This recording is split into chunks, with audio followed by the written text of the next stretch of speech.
Francis Jampy fréquente les archives depuis 1984.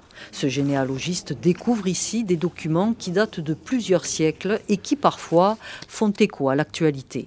Dans la période de 1631, on trouve, quand il y a eu la peste, par exemple, il y avait la quarantaine, les peuples étaient mis en quarantaine, ils ne pouvaient pas dépasser, on plantait un pieu quelque part dans le village, et les gens ne pouvaient pas dépasser ce pieu du village, ils ne pouvaient pas en sortir, et ceux qui venaient ne pouvaient pas rentrer non plus, pour éviter la contamination.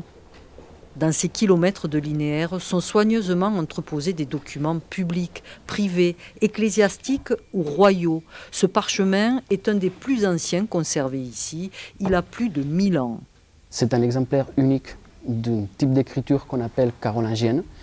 Le document a été conservé toujours dans les archives municipales de Prades et il a été attaqué par des moisissures, certainement en raison d'une surexposition à l'humidité.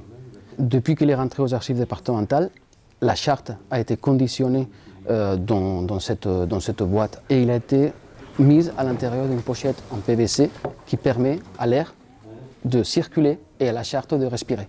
Parmi les autres documents exceptionnels, on trouve aussi des registres notariés, comme celui-ci datant du XIIIe siècle.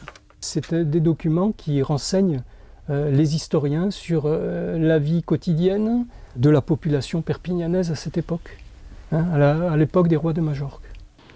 Pour Francis Jampy, les archives sont des sources inépuisables d'histoire qui, selon lui, mériteraient plus d'attention. Il serait bien d'ailleurs que des jeunes s'y intéressent pour voir ce qui s'est passé, pour voir tout ce qu'il y a eu. Et pour voir aussi peut-être ce qu'il risque d'y avoir encore. Parce que c'est des fois un éternel recommencement, malheureusement. Les archives du département sont la mémoire et l'histoire du territoire. Elles aident aussi à mieux appréhender l'époque actuelle.